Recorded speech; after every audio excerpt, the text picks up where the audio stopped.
My name is Dr. John H. Watson. For several years I have been assisting my friend Sherlock Holmes in solving mysteries throughout the bustling city of London and beyond. Holmes is a peculiar man, always questioning and reasoning his way through various problems, but when I first met Holmes in 1878, I was immediately intrigued by his older days. Holmes has always been more daring than I, and his logical deduction never ceases to amaze me. I have begun writing down all the adventures I have with Holmes. This is one of those stories. Sincerely, Dr. Watson. One chilly afternoon in late fall, two knights came to Sherlock Holmes by the last post. He read the first one carefully. Then with a dry chuckle, Holmes passed the letter to me. Sir, our client Mr. Robert Ferguson has come to us with a concern involving vampires.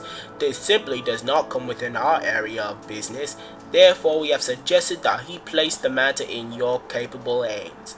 Faithfully yours, Morrison, and Dodd. I dare say, Watson, anything is better than boredom, but what do we know of vampires? We seem to have stumbled into a fairy tale. Check the index, my dear fellow. See what we have filed under V. Venomous Lizard, Victor Lynch the Forger, Victoria the Circus Beauty. Good old index. You can't beat it. Listen to this, Watson. Vampirism in Hungary, and again in Transylvania. Rubbish, Watson. Simply rubbish. What do we have to do with the Walking Dead? But surely a vampire is not necessarily dead. I have read about old people sucking the blood of the young to keep their youth. But are we to pay attention to such things? This agency stands squarely on the ground, and there it must stay. I fear I cannot take Mr. Ferguson too seriously. Holmes opened the other note that had come in the post. Perhaps this is a note from Ferguson himself, and it will shed more factual light on this matter. The letter, as I had hoped, is from Ferguson. He claimed to know you. Me? I'd better read it.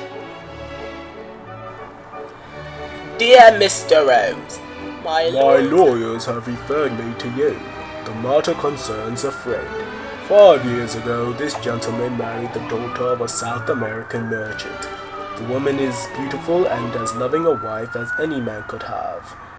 Her background and religion are different from my friend's, however. This had made for deep problems in understanding between the two of them. He has felt there were many sides to her he would never understand. Recently, this woman began to show quite curious traits. My friend has one son by his first wife, who died 7 years ago. The boy is now 15. Unfortunately, he is disabled because of an accident in his early childhood. Twice my friend has found his wife striking this poor lad. Stranger still are her actions toward her own child, who is not yet 1 year of age. About a month ago, the nurse left the infant alone for a few minutes. A cry of pain came from the nursery, so the nurse rushed back. There she saw the lady of the house bending over, the baby apparently biting his neck. A stream of blood was running down the boy's small shoulder. The nurse would have told my friend, but her mistress begged her not to say anything. The lady even paid the nurse 5 coins for her silence. From then on, the nurse watched her mistress carefully. Day and night, the nurse stayed close to the baby. Day and night, the silent mother seemed to lie in wait, like a wolf waits for a lamb. Finally, the nurse told my friend what had happened. Of course, he could not believe her. While they were talking, a cry of pain was heard. When he rushed into the nursery, he found his wife bending over his baby son. The poor little lad had blood streaming from his neck. The man cried out in horror and turned his wife's face to the light. There was blood on her lips. Beyond all question, his wife had drunk the poor baby's blood. The lady is now locked in a room. My friend is half mad. He and I know little about vampirism. Will you use your great powers in aiding a distracted man? If so, kindly wire R. Ferguson, Cheeseman's Lamberley, Sussex, and I will be at your door by 10 o'clock. Yours sincerely, Robert Ferguson. P.S. I believed I played rugby with your friend Watson while we were in school. Of course, I remember him. He was a gifted athlete, a good-natured chap too. I am not surprised at his concern over a friend's troubles. I'll never understand your limits, but be a good fellow, Watson, and take down a wire that says we'll examine your case with pleasure. Your case? Of course, it is his case. It takes little to see through the small lie. Send that letter and let the matter rest until tomorrow. Promptly at 10 o'clock the next morning, Robert Ferguson strolled into the room. This was hardly the great athlete he had been during school. His blonde hair was scanty, his shoulders had bowed, and his muscular frame had grown flabby. I feared that he was seeing the same changes in me.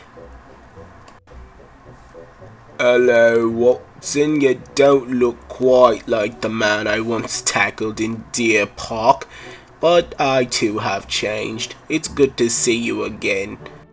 And you, Mr. Holmes, I see by your telegram that there is no use pretending that I am working on a friend's behalf.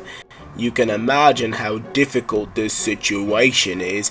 Could it be madness or something in the blood? Please give me some advice, for I am at my wit's end.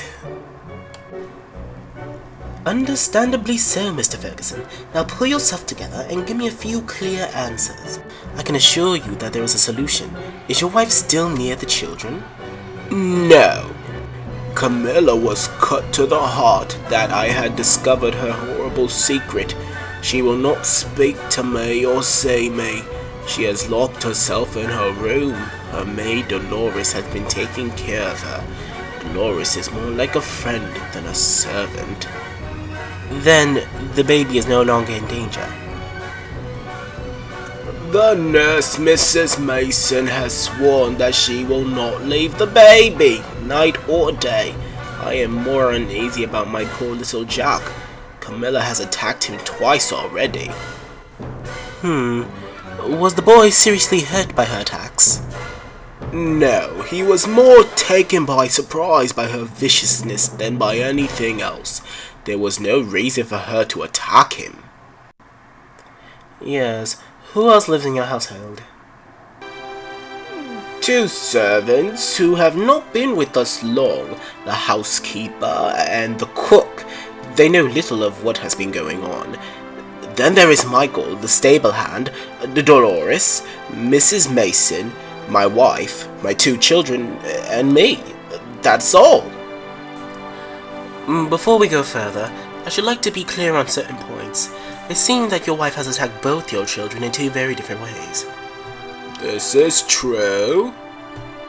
She struck your elder son. This could be out of jealousy. Would you say your wife has a jealous nature? Yes, Camilla hates as strongly as she loves. Now the boy, he is 15.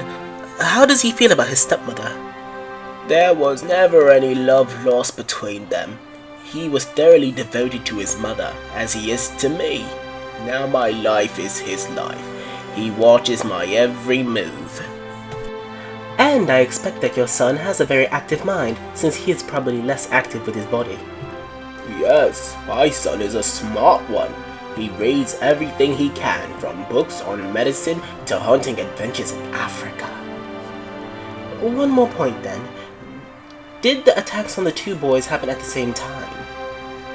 In the first case, yes. It was as if some frenzy had seized Camilla, and she vented her anger on them both. In the second case, only Jack suffered, and in third, only the baby. Well, this makes things more complicated. Be assured, Mr. Ferguson, that I am not in the least discouraged. We will visit you at your house tomorrow. My deepest thanks.